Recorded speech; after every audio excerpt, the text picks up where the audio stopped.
Pope Leo XIV to the priests of Madrid.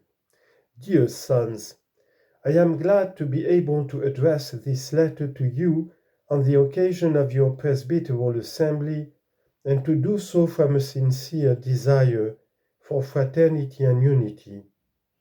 I thank you, Archbishop, and from the heart, each one of you, for your availability to gather as a presbytery, not only to deal with common matters, but to support one another in the mission you share. I value the commitment with which you live and exercise your priesthood in parishes, services, and very diverse realities. I know that many times this ministry takes place amid weariness, complex situations, and a silent giving of yourselves, of which only God is witness.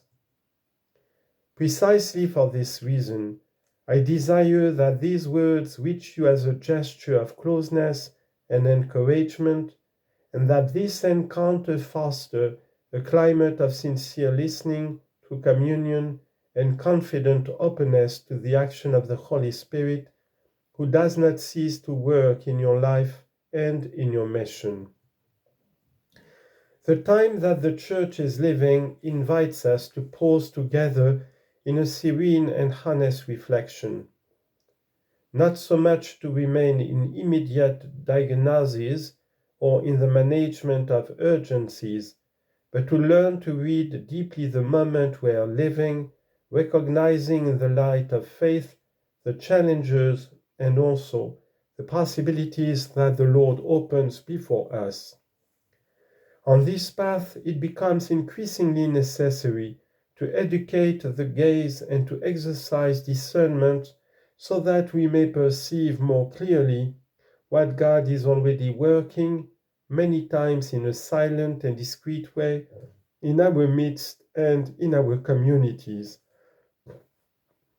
This reading of the present can do without the cultural and social framework in which faith is lived and expressed today. In many environments, we observe advanced processes of secularization, a growing polarization in public discourse, and the tendency to reduce the complexity of the human person, interpreting it from ideologies or partial and insufficient categories. In this framework, faith runs the risk of being instrumentalized, banalized, or relegated to the realm of the irrelevant, which forms of coexistence are consolidated that dispense with any transcendent reference. To this is added a profound cultural change that can be ignored, the progressive disappearance of common references. For a long time, the Christian seed found soil that was to a large extent prepared because the moral language, the great questions about the meaning of life, and certain fundamental notions were, at least in part, shared. Today, that common substratum has been notably weakened. Many of the conceptual presuppositions that for centuries facilitated the transmission of the Christian message have ceased to be evident, and, in not a few cases, even comprehensible. The gospel does not encounter only indifference, but a different cultural horizon in which words no longer mean the same thing and where the first announcement can be taken for granted. However, this description does not exhaust what is really happening. I am convinced, and I know that many of you perceive it in the daily exercise of your ministry, that in the heart of not a few people, especially young people, a new restlessness is opening up today. The absolutization of well-being has not brought the expected happiness. A freedom detached from truth has not generated the promised fullness, and material progress by itself has not managed to fill the deep desire of the human heart. Indeed, the dominant proposals, along with certain hermeneutical and philosophical readings with which the destiny of man has been wanted to be interpreted, far from offering a sufficient response, have frequently left a greater sensation of satiety and emptiness. Precisely for this reason, we observe that many people are beginning to open themselves to a more honest and authentic search, a search that, accompanied with patience and respect, is leading them back to the encounter with Christ.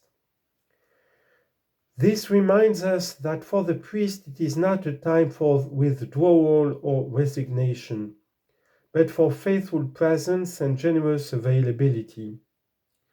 All this arises from the recognition that the initiative is always the Lord's, who is already at work and precedes us with his grace. Thus, what type of priest Madrid needs, and the whole Church in this time, is taking shape. Certainly not men defined by the multiplication of tasks or by the pressure of results, but men configured with Christ, capable of sustaining their ministry from a living relationship with Him, nourished by the Eucharist and expressed in a pastoral charity marked by the sincere gift of self. It is not a matter of inventing new models or redefining the identity we have received, but of proposing again with renewed intensity the priesthood in its most authentic core, being alter Christus, allowing Him to configure our life, unify our heart, and give form to a ministry lived from intimacy with God, faithful giving to the Church, and concrete service to the people entrusted to us. Dear sons, allow me today to speak to you about the priesthood using an image that you know well, your cathedral. Not to describe a building, but to learn from it. Because cathedrals, like any sacred place, exist like the priesthood to lead to the encounter with God and reconciliation with our brothers, and their elements contain a lesson for our life and ministry. By contemplating its facade, we already learn something essential. It is the first thing that is seen, and yet it does not say everything. It indicates, suggests, invites. So too the priest does not live to exhibit himself, but neither to hide. His life is called to be visible, coherent, and recognizable, even when it is not always understood. The facade does not exist for itself, it leads to the interior. In the same way, the priest is never an end in himself. His entire life is called to refer to God and to accompany the passage toward the mystery without usurping his place. Upon reaching the threshold, we understand that it is not fitting for everything to enter the interior, for it is sacred space. The threshold marks a passage, a necessary separation. Before entering, something remains outside.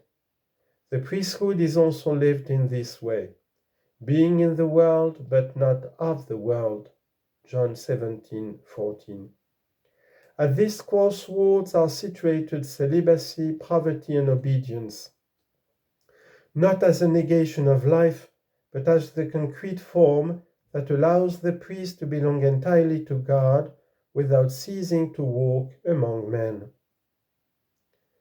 The cathedral is also a common home where all have a place. So the Church is called to be, especially for its priests, a house that welcomes, protects, and does not abandon.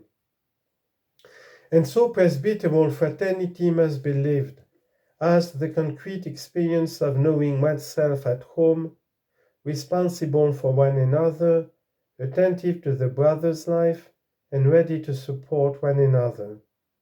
My sons, no one should feel exposed or alone in the exercise of the ministry. Resist together the individualism that impoverishes the heart and weakens the mission. As we walk through the temple, we notice that everything rests on the columns that support the hall. The Church has seen in them the image of the apostles, Ephesians 2:20. Neither does priestly life sustain itself, but in the apostolic witness received and transmitted in the living tradition of the Church and guarded by the magisterium. See 1 Corinthians 11 verse 2 to Timothy 1 verse 13 and 14. When the priest remains anchored in this foundation, he avoids building on the sand of partial interpretations or circumstantial emphasis and relies on the firm rock that precedes and surpasses him. Matthew 7. Before reaching the presbytery, the cathedral shows us discrete but fundamental places. In the baptismal font, the people of God is born. In the confessional, it is continuously regenerated. In the sacraments, grace is revealed as the most real and effective force of priestly ministry. For this reason, dear sons, celebrate the sacraments with dignity and faith, being aware that what takes place in them is the true force that builds the Church, and that they are the ultimate end to which all our ministry is ordered. But do not forget that you are not the source, but the channel, and that you also need to drink from that water. For this reason, do not cease to confess, to always return to the mercy that you announce. Next to the central space, various chapels open up. Each one has its history, its patronage. Despite being different in art and composition, all share the same orientation. None is turned toward itself. None breaks the harmony of the whole. So it is also in the Church, with the different charisms and spiritualities through which the Lord enriches and sustains your vocation. Each one receives a particular way of expressing faith and nourishing interiority, but all remain oriented toward the same center. Let us look at the center of everything, my sons. Here it is revealed what gives meaning to what you do every day and from where your ministry springs. On the altar, through your hands, Christ's sacrifice is actualized in the highest action entrusted to human hands. In the tabernacle, he whom you have offered remains entrusted again to your care. Be worshippers, adorers, men of deep prayer, and teach your people to do the same. At the end of this journey to be the priests that the Church needs today, I leave you with the same advice from your holy compatriot, St. John of Avila. Be entirely his. Be holy. I entrust you to Our Lady of the Almudena, and with a heart full of gratitude, I impart the apostolic blessing, which I extend to all those entrusted to your pastoral care.